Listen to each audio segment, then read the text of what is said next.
You've probably seen that animation, right? The one where the Indian subcontinent dramatically breaks away from a giant landmass and just sails across the ocean all by itself for millions of years before crashing into Asia. It's an epic story. But what if that story, the one we all think we know, is actually wrong? Today, we're diving into some fascinating fossil evidence that turns this simple journey into a full-blown continental detective story. So, this is the picture we all have in our heads. India as this sort of Noah's Ark, just floating in total isolation on its way north. It's a really powerful image.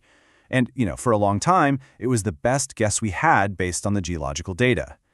But this picture of a lonely voyage, well, that's exactly what we're here to challenge.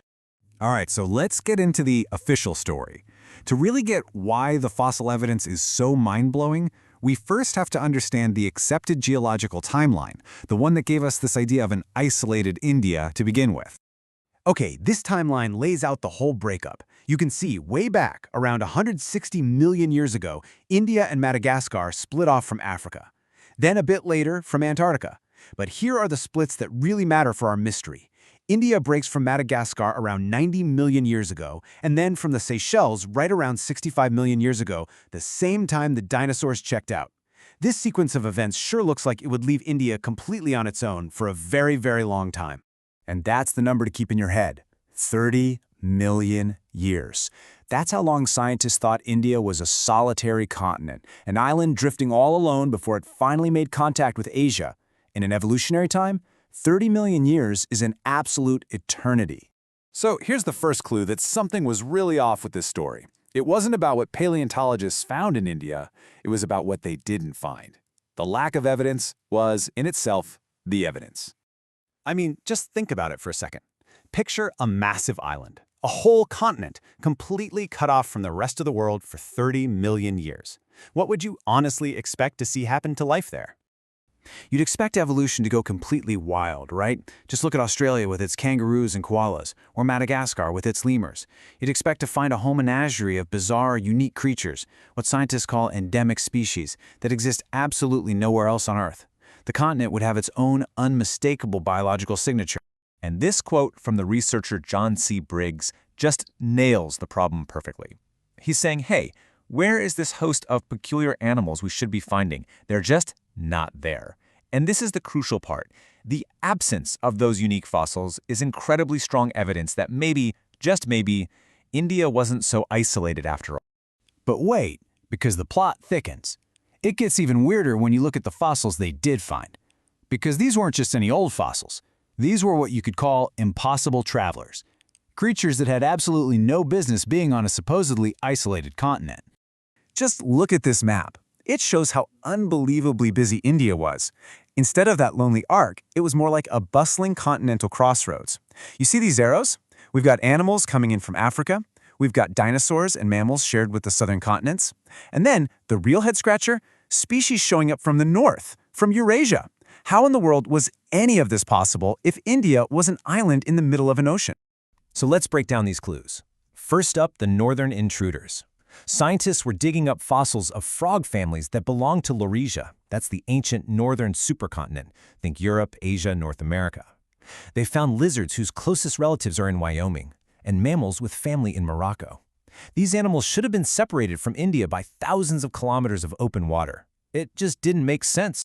And as if that wasn't confusing enough, the fossils also showed these lingering southern connections. They found abelisaurid dinosaurs and pseudomerasid mammals in India. At the time, the only other places you could find these guys were South America and Madagascar, landmasses that, according to the official timeline, India had broken away from tens of millions of years earlier. So this is the central riddle, right? These animals couldn't fly. They couldn't swim across a massive ocean. The geology books said India was alone. But the biology, the fossils, said it was connected. Both of these things couldn't be true. Something had to give. And this is where our detective story gets to the big reveal. The only way to solve the puzzle of these impossible travelers was to basically throw out the old map of the world and draw a brand new one that actually fit all the evidence, both the rocks and the bones. So it all came down to two competing ideas. On one hand, you have the old theory, that lonely, isolated trip across the ocean. But on the right, you see the new theory. It suggests India didn't drift alone at all. Instead, it took something more like a coastal commute, scraping its way north while hugging the coastlines of Africa and Madagascar. And here's the proof in picture form. Both of these maps show the world 94 million years ago. The map on the left, the old one, shows this huge ocean gap separating India and Madagascar from Africa.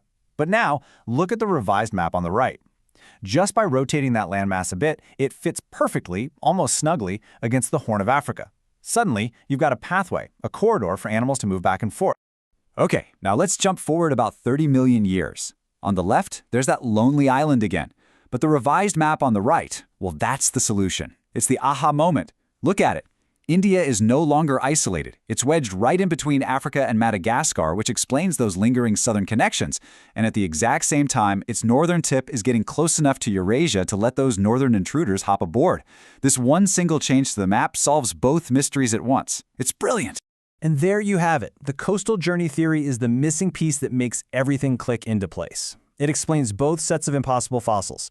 Those southern connections stuck around for longer, and the northern connections started up way earlier.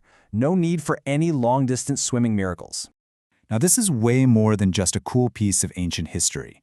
This whole story tells us something really fundamental about how science actually works, and how the story of life is completely tangled up with the story of our planet.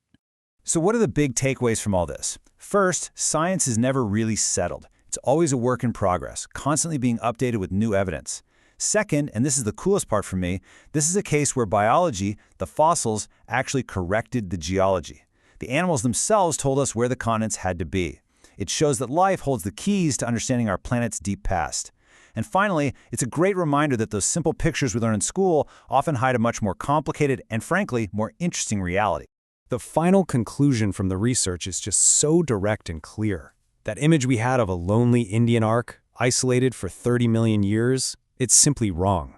India was a traveler, for sure, but it was never truly alone on its journey. And that kind of leaves us with one last big question to think about. This entire chapter of Earth's history got a major rewrite because of a few fossils of frogs and dinosaurs that were in the wrong place. It really makes you wonder, doesn't it? What other scientific truths that we take for granted are just one lucky fossil discovery away from changing everything we think we know?